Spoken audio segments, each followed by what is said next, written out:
आशा करता हूं आप सब बहुत अच्छे होंगे। मेरा नाम है सिद्धांत अग्निहोत्री, स्टडी ग्लोस पे आपका बहुत बहुत स्वागत है।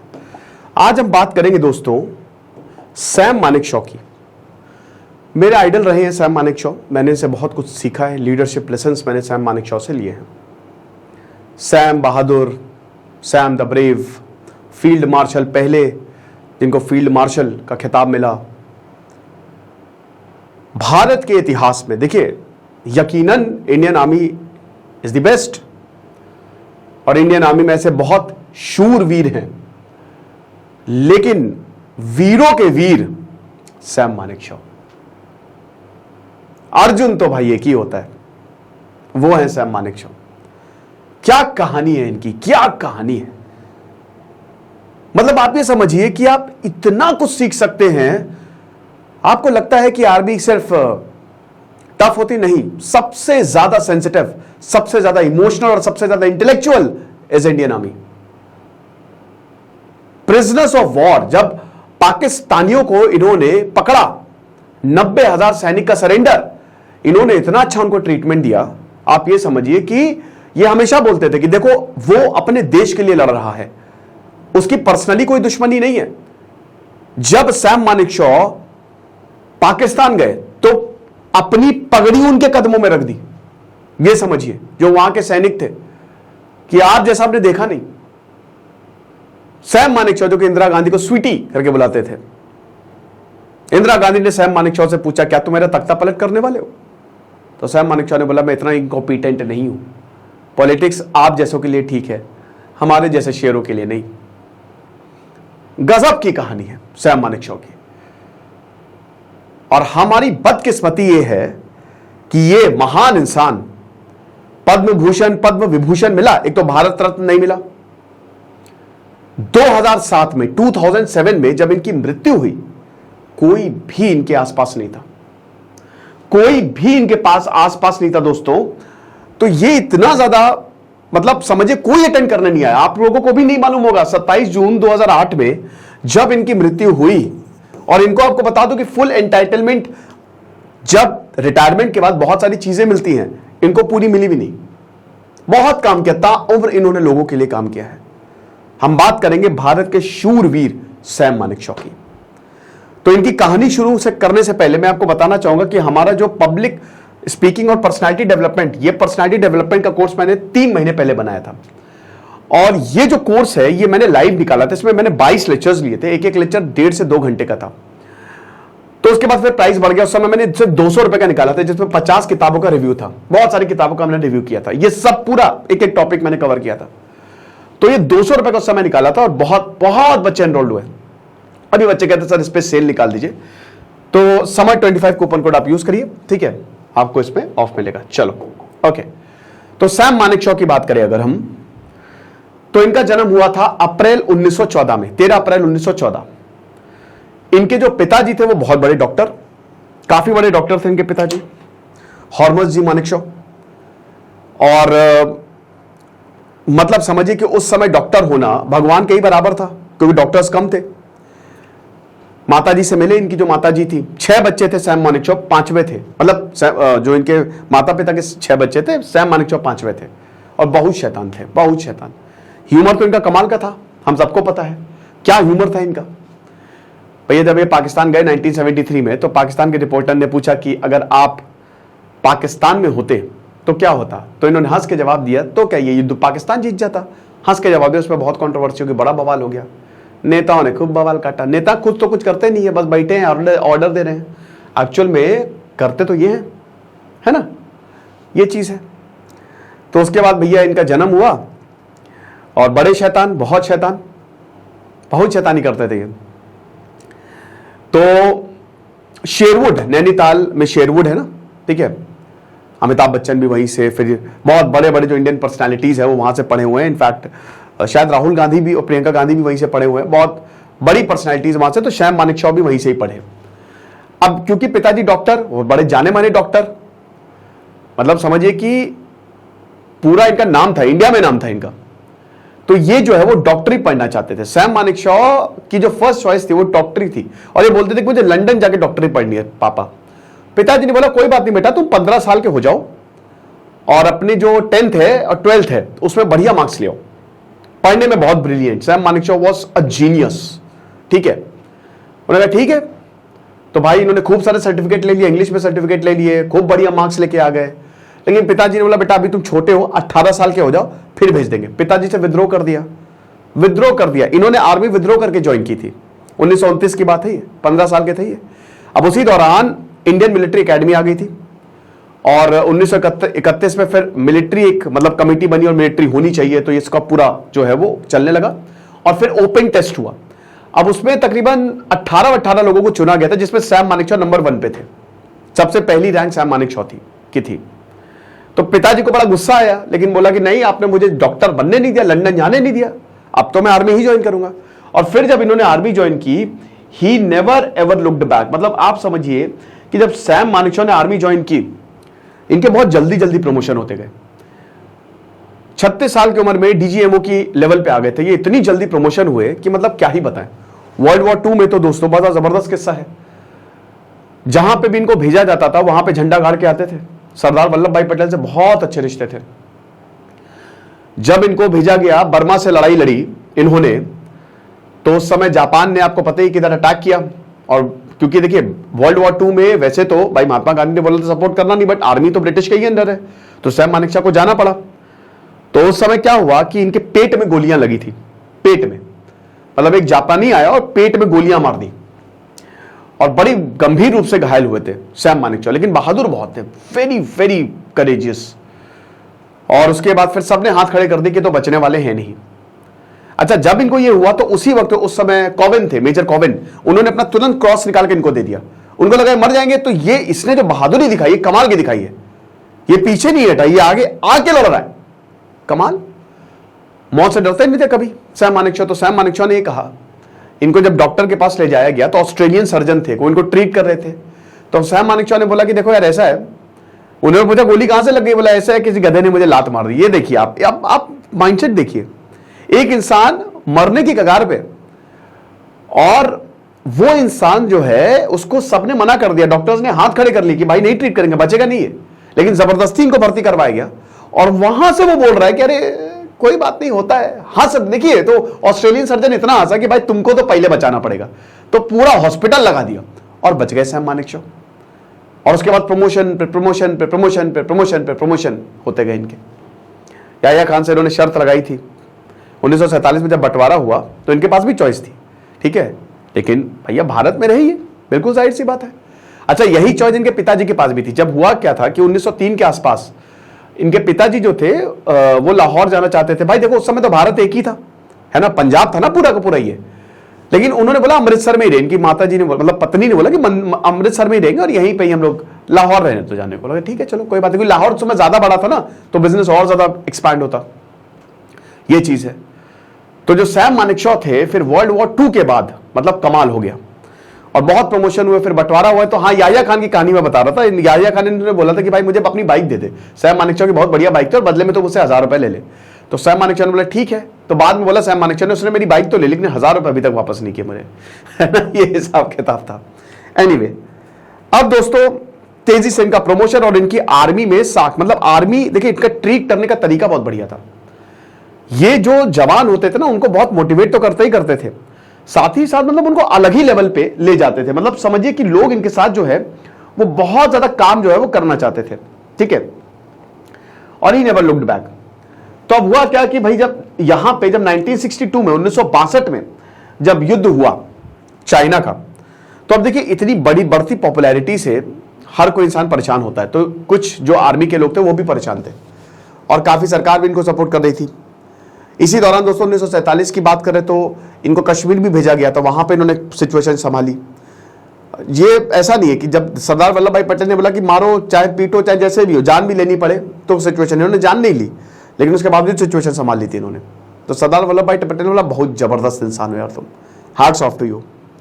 1962 में 1962 में ये चाइना वॉर लड़े ही नहीं, ये व्यस्त थे कहीं और, ये कोर्ट प्रोसीडिंग्स में, क्योंकि इनके ऊपर उल जलूल आरोप लगाए गए।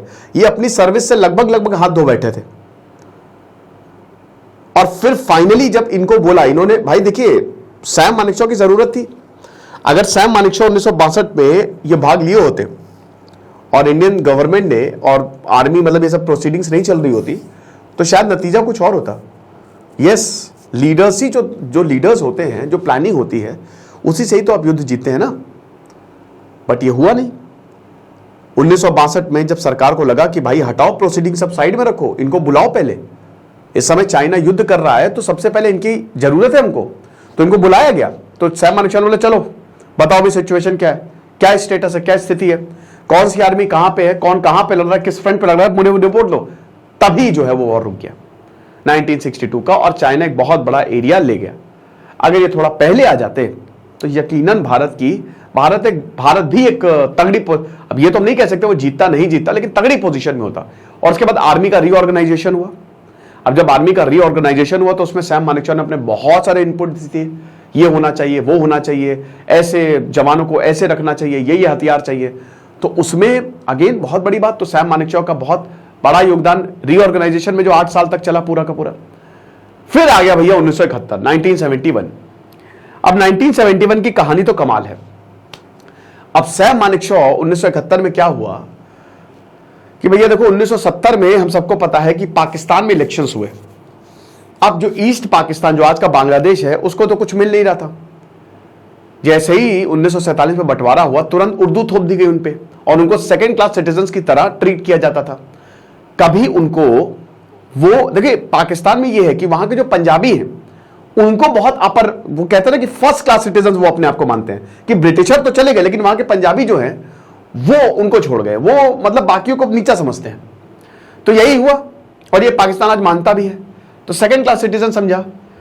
अब हुआ क्या कि फिर भैया इलेक्शन हुए, क्योंकि 1969 में अयूब खान ने अपनी सत्ता छोड़ी। 1958 से लेकर 69 तक 10 साल तक अयूब खान रहे। तो जब इलेक्शन हुए तो ईस्ट पाकिस्तान के शेख मुजीबुर रहमान आवामी लीग आ गई यार, यानी कि जो प्रधानमंत्री पूरे पाकिस्तान का होगा वो कौन होगा, वो ईस्ट पाकिस्तान से होगा। पाकिस्तान ने बोला जनरल टिक्का खान, नो ऐसा तो चलेगा नहीं, बुलाया टिक्का खान को, बना दो भाई सबके टिक्के।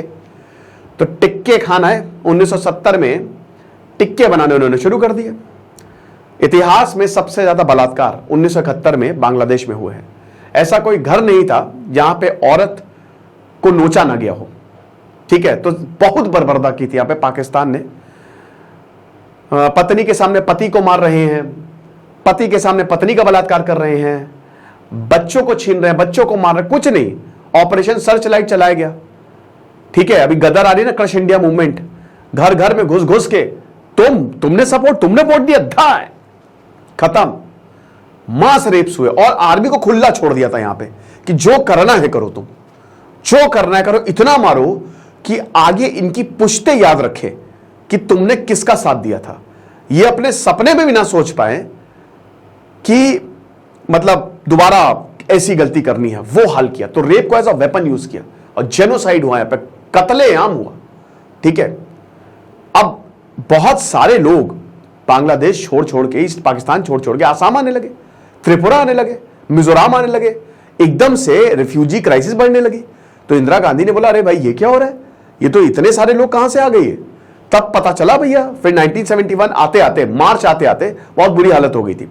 जनवरी से जब शुरू हुआ था और मार्च तक तो मतलब लाखों लोग मर चुके थे, कितने लोगों को मार दिया था, ठीक है। मतलब लाखों तो नहीं, बहुत हजारों लोग मर चुके थे।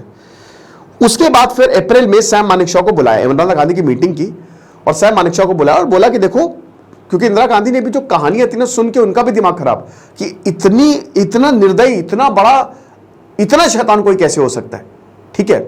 ऐसी ऐसी कहानियां दोस्तों, आप मतलब रूह कांप जाएगी आपकी। तो अब हुआ क्या कि बुलाया सैम मानेकशॉ को, बोला कि यार हमला करो, हमला तो करना पड़ेगा। तो इंदिरा गांधी सैम मानेकशॉ ने बोला कि देखिए अभी नहीं हो पाएगा हमला। बोला कि नहीं मैं कुछ नहीं जानती, हमला करो।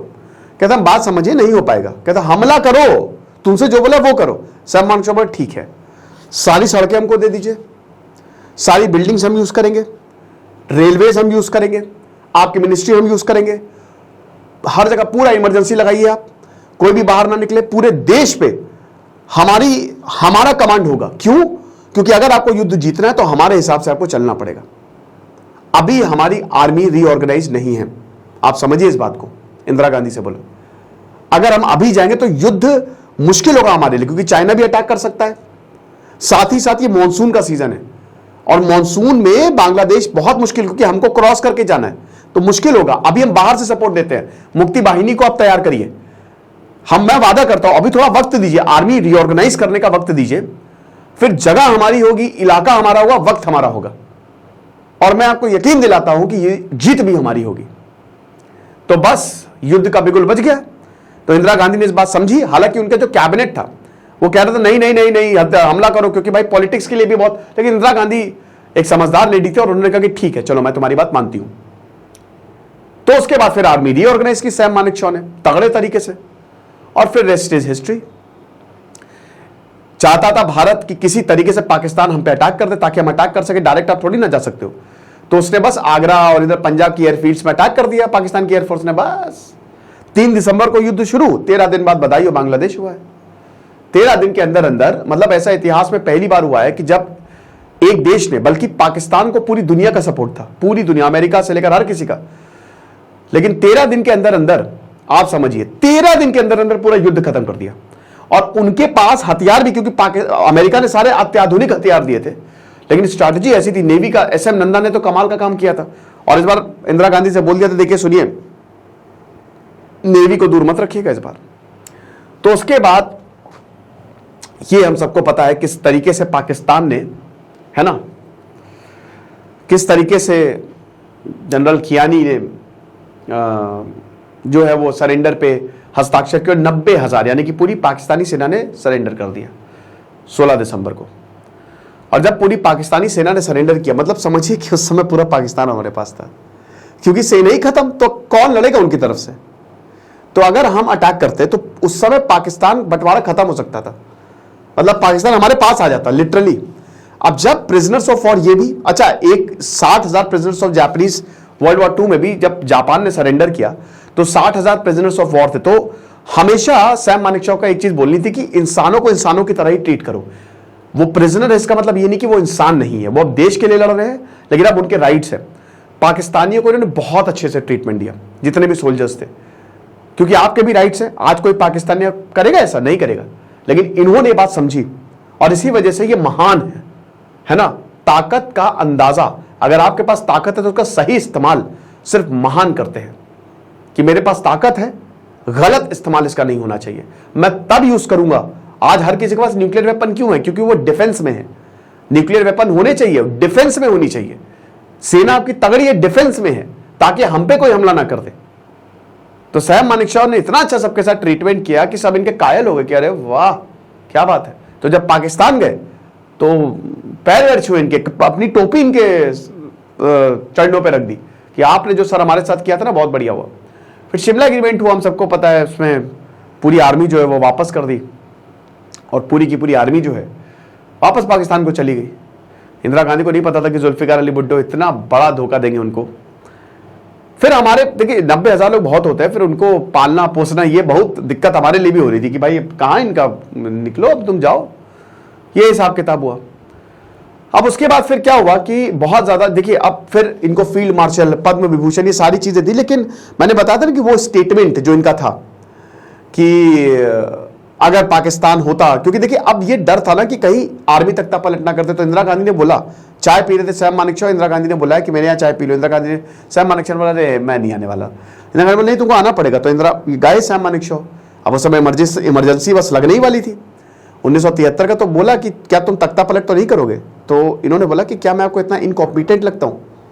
भाई इंडियन आर्मी के लिए मैं काम करता हूँ, और इंडियन आर्मी सरकार और लोगों के लिए काम करती है, समझ रहे हैं आप? और देशों की तरह मत समझिए, हमारे संस्कार ऐसे नहीं है। तो इंदिरा गांधी ने बोला तुम नहीं करोगे। बोला मैं कर ही नहीं सकता। ठीक है, आपके मन में भी कैसे बातें आ सकती है? ये कहानी हुई। लेकिन उसके बाद रिश्ते कभी सही रहे नहीं सरकार और सैम मानेकशॉ के। सैम मानेकशॉ रिटायर हुए, फील्ड मार्शल का उनको खिताब मिला, गोरखा को लीड करने वाले पहले थे। तो ये तो इन्होंने तो बोला था ना कि अगर कोई मरने से डरता तो वह तो झूठ बोल रहा है या फिर वो गोरखा है। ठीक है, एक बड़ा ही जबरदस्त किस्सा सोहन सिंह का। ये एक बार सोहन सिंह को, भैया आप देखिए, ये मेरिटोक्रेसी, जो भाई सोहन सिंह 6.5 फीट लंबा, उसको प्रमोट नहीं किया। प्रमोट उसी को किया जो काबिल है। तो फिर सूबेदार बताता है सैम मानेकशॉ को कि सोहन सिंह आपको मारने आ रहा है। तो बोला कि अच्छा, बुलाओ सोहन सिंह को, ले सोहन सिंह क्या प्रॉब्लम है? तो मुझे मारोगे? तो सुमन सिंह कहते हैं कि नहीं तो ऐसा तो कुछ नहीं है, तो पूरी अपनी राइफल दे दी उन्होंने, लो मारो उसको, मारो मुझे मारो। तो सुमन सिंह ने मारा नहीं, तो एक चांटा मारा घसीट के साहब मानिक ने, बोला कि जाओ केस रफा दफा हो तुम्हारा, जाओ ड्यूटी ज्वाइन करो। फिर शाम को बोलता है वो हवलदार कि भैया सर रात को मारेगा आपको। साहब मानिक बोला क्या है यार, ये तो अजीब ही यार फर्जी की। तो फिर उसके बाद यहाँ पे सुमन सिंह को बुलाया कि सुनो आज पूरी पहरेदारी तुम करोगे रात में मेरी। तो सुमन सिंह ने बोला ओके।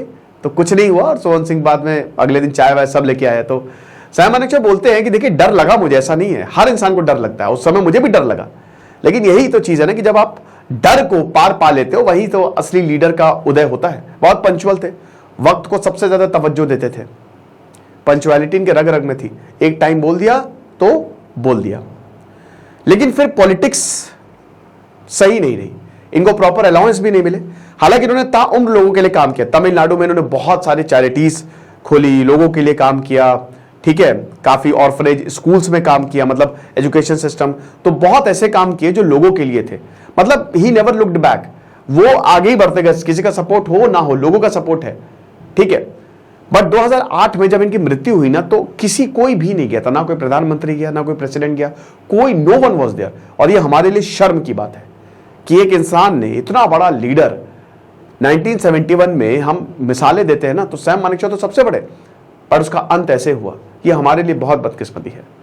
तो ये कहानी थी सैम मानेकशॉ की, अकेले दम पे जिसने कमाल कर दिया। और जैसा कि हमने बताया, पर्सनैलिटी डेवलपमेंट का शानदार कोर्स आप जरूर अवेल करें, आप सैम मानेकशॉ की तरह ही आपकी पर्सनैलिटी हो जाएगी।